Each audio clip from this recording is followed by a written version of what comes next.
جب اہل اسلام غنائم قسطنطنیہ تقسیم کر رہے ہوں گے تو شیطان آواز دے گا کہ دجال تمہارے اہل و اولاد میں آ گیا ہے۔ یہ سنتے ہی غنائم چھوڑ کر دجال کی طرف متوجہ ہوں گے اور 10 سوار بطور تلیہ خبر لانے کے لیے بھیجیں گے۔ ان کی نسبت حضور رسول کریم صلی اللہ علیہ وآلہ وسلم نے فرمایا کہ میں ان کے نام، ان کے باپوں کے نام، ان کے گھوڑوں کے رنگ پہچانتا ہوں، اور وہ اس وقت روئے زمین پر بہترین سواروں میں سے ہوں گے۔ اور آگے یہ افواہ غلط ثابت ہوگی۔ لشکر اسلام جب قسطنطنیہ سے روانہ ہو کر شام پہنچے گا تو جنگ عظیم سے 7ویں سال شام و عراق کے درمیان ایک راستے سے دجال ظاہر ہوگا۔ اس کے ظہور سے پہلے 2 سال قحط رہے گا۔ تیسرے سال دوران قحط ہی میں اس کا ظہور ہوگا۔ دجال کی ایک آنکھ اور ایک آبرو بالکل نہ ہوگی، بلکہ وہ جگہ ہموار ہوگی، وہ جگہ کھلی ہوگی۔ ممسوح العین ہونے کے سبب سے اسے مسیح الدجال کہا جائے گا۔ وہ ایک بڑے گدھے پر سوار ہوگا اور اس کی پیشانی کے درمیان کافر لکھا ہوا ہوگا، جسے صرف اہل ایمان کاتب و غیر کاتب پڑھ لیں گے۔ وہ روئے زمین پر پھرے گا اور لوگوں کو اپنی الوہیت کی دعوت دے گا، اور وہ اسی غرض کے لیے اپنے سرائے مختلف اطراف میں بھیجے گا۔ اس کے ساتھ ایک باغ ہوگا جسے وہ جنت کہے گا، اور ایک آگ ہوگی جسے دوزخ بتائے گا۔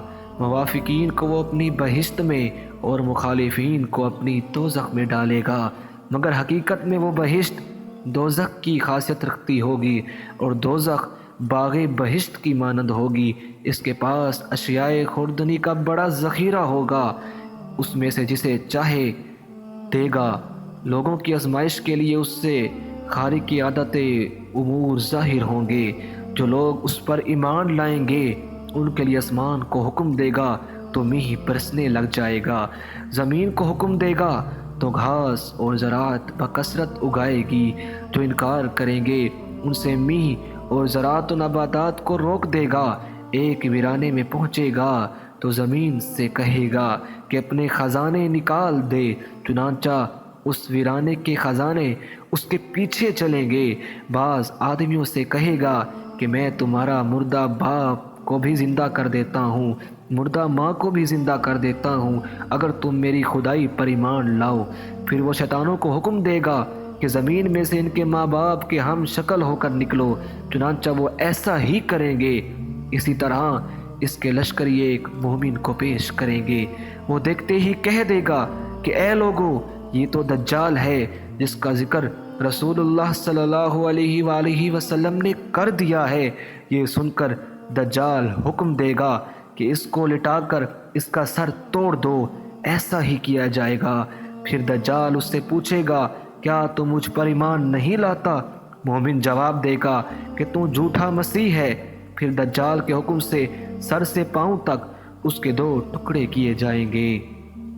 دجال دونوں ٹکڑوں کے درمیان چلے گا اور کہے گا اٹھ، وہ اٹھ بیٹھے گا۔ دجال کہے گا کیا تو مجھ پر ایمان لاتا ہے؟ مومن جواب دے گا اب تو مجھے خوب یقین ہو گیا کہ تو جھوٹا دجال ہے، اور کہے گا اے لوگو، میرے بعد یہ کسی اور سے ایسا نہ کر سکے گا۔ بعد ازاں دجال اسے ذبح کرنا چاہے گا مگر نہ کر سکے گا، اور اسے اپنی دوزخ میں پھینک دے گا، مگر وہ اس مومن کے لیے جنت ہو جائے گی۔ حضور رسول اکرم صلی اللہ علیہ وآلہ وسلم نے فرمایا ہے کہ وہ مومن اللہ کے نزدیک بڑا شہید ہوگا۔ الغرض دجال مختلف مقامات پر جائے گا۔ شام سے اصفہان میں پہنچے گا، وہاں 70,000 یہودی اس کے مرید بن جائیں گے، اس کے پیرو بن جائیں گے۔ پھرتا پھراتا سرحد یمن پر پہنچ جائے گا، وہاں سے مکہ معظمہ کا قصد کرے گا، مگر فرشتوں کے محافظت کے سبب اس میں داخل نہ ہو سکے گا، کیونکہ وہاں فرشتے پہرا دے رہے ہوں گے۔ پھر مدینہ منورہ میں پہنچے گا۔ اس وقت مدینہ طیبہ کے 7 دروازے ہوں گے، ہر دروازے پر 2 فرشتے محافظ ہوں گے، اس لیے شہر کے اندر داخل نہ ہو سکے گا۔ یہاں سے وہ لوگوں کو گمراہ کرتا ہوا شام کی طرف روانہ ہوگا۔